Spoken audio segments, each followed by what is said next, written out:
Allah itu, kata Rasulullah bilang gini, Allah itu kadang-kadang mendengar seorang hambanya nyeletuk nggak sengaja, tetapi celetukan hambanya itu membuat Allah menyala cintanya kepada hamba itu, sehingga semua masalahnya oleh Allah langsung diselesaikan dan rezekinya dilimpahkan. Tapi Allah kadang-kadang juga mendengar celetukan hambanya, membuat dia sakit hati, sehingga saat itu juga rezekinya ditutup dan dipersulit hidupnya. Nah, awakmu milih ndi sakarepmu. Nah, Allah ngomong seperti itu menurut Rasulullah, terutama dalam ketika momentumnya adalah hujan turun. Jadi jangan ada yang mengeluh hujan turun. Bahwa Anda kerepotan, bahwa Anda kesulitan, itu berkah juga. Kesulitan itu berkah. Kalau Anda tidak pernah mengalami kesulitan, Anda tidak pernah menjadi dewasa. Kan gitu ya. Jadi kalau ada hujan turun, itu langsung saja Masya Allah, Masya Allah, Alhamdulillah, Alhamdulillah, Alhamdulillah gitu ya. Nah, bahwa masuk angin, emang jelek masuk angin, kan bagus masuk angin, Alhamdulillah. Sakit juga bagus, kan gitu. Kalau Anda masih menganggap masuk angin itu buruk, ya Anda belum mengerti kehidupan. Bahwa masuk angin harus disembuhkan, iya. Jadi kan peristiwa menyembuhkan kan juga indah. Dan syaratnya keindahan menyembuhkan adalah ada sakit dulu. Maka sakit itu adalah persyaratan keindahan, kan gitu. Ini sebelum ngomong pajak dan hutang, gitu. Ya gitu ya, satu ya. Nomor dua, saya yang memohon antum tetap di sini. Sesepuh kita Bapak Abdullahi Hamahwa yang saya kenal sejak dahulu kala ya Ustadz ya, saya kenal beliau sejak dahulu kala, dan ini harus kita takzimi sebagai salah satu rujukan sejarah kita, termasuk rujukan pengetahuan dan jurisprudensi ilmu-ilmu tentang keindonesiaan, karena dia lebih berpengalaman dibanding kita semua. Itu hati awakmu nek dibanding beliau itu. Dia dulu ngalamin bagaimana mendirikan HMI awalnya, dia mengalami bagaimana Bung Karno agak terpecah hatinya terhadap HMI dan CGMI. Saiki wis gak ono wong kenal CGMI toh. Udah nggak tahu CGMI ya.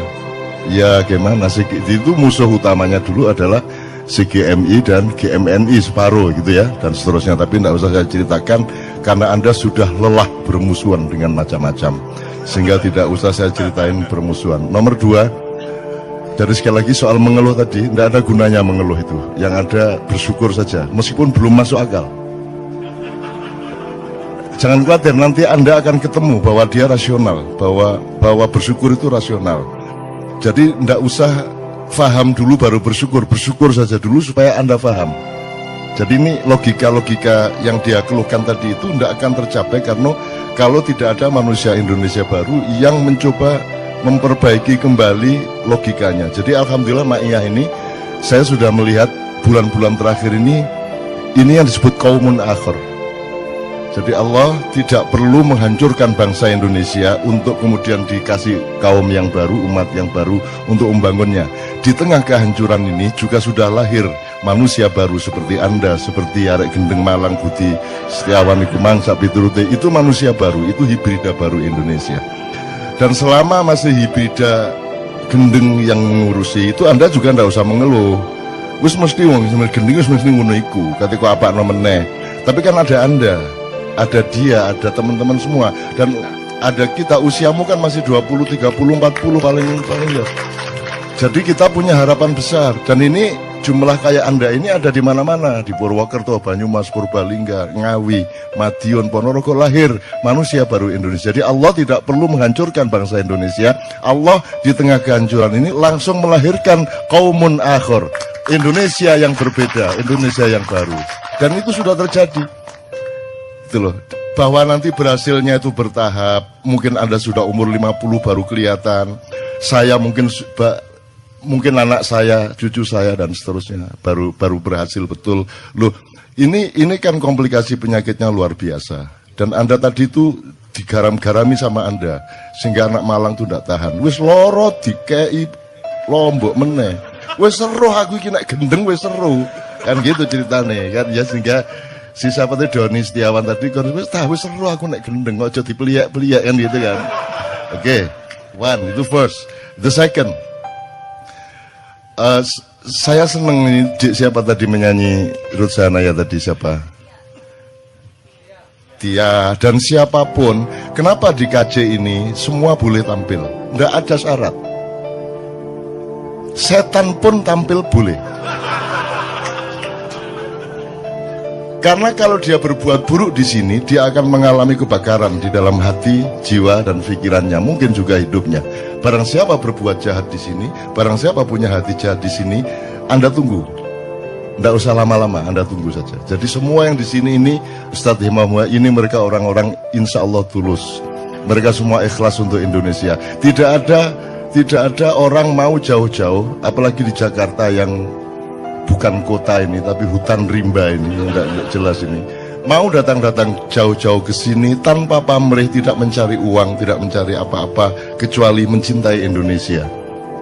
Masa Allah tidak akan membuat Anda hidup lebih berperan dan lebih sumringah di masa yang akan datang. Jadi ini mereka insya Allah tulus semua. Nah, setan pun kalau dia tampil di sini, itu mau tidak mau dia harus berbuat baik. Jadi Anda pengennya setan berbuat baik atau berbuat buruk? Benar.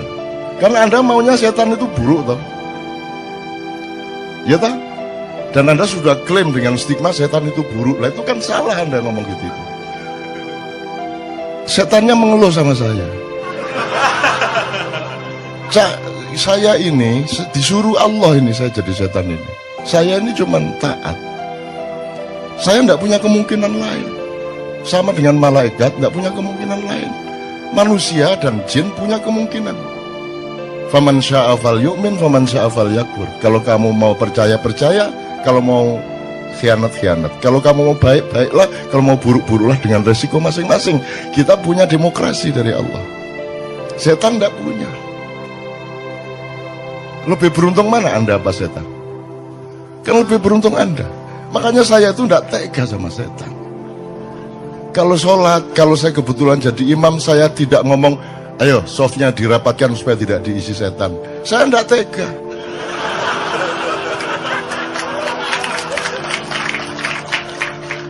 Yang rapi softnya, setan-setan kalau mau ikut sholat sekalian sini. Nah gitu saya.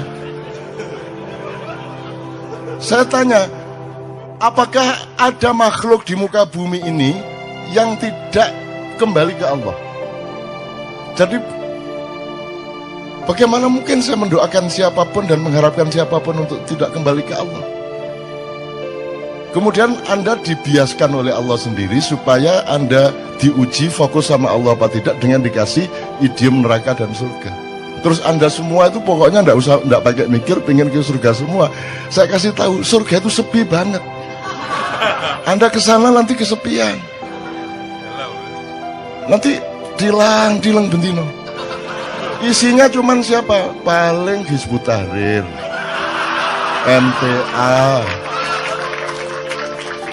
Wahabi Salafiyah baru ya, LDII, ya NU, Muhammadiyah, Syiah, semua neraka. Jangankan lagi Kristen, Buddha, Hindu, semua di neraka. Lah kok kamu mau masuk surga itu gimana? Nggak punya teman, sudah masuk surga nanti Anda disuruh jenggoten lagi. Iya coba. Bener nggak? Apa yang membuat kamu ingin masuk surga itu apa? Di sana jelas isinya kan sudah jelas toh. ISIS masuk surga, ya toh. HMI sekarang belum tentu masuk surga. Wong PMI aja ndak masuk surga, apalagi HMI, kan gitu. Ya toh, ya itu ya. Mau PMI bisa selawatan aja ndak masuk surga, apalagi HMI yang bisanya intelektual modern toh, kan gitu. Nah, ini kalau pakai cara berpikir yang terjadi sekarang loh ya, surga itu sepi, jadi Anda tidak usah mikirin surga menurut saya, tidak usah mikirin neraka, pikirkan Allah, tujukan dirimu.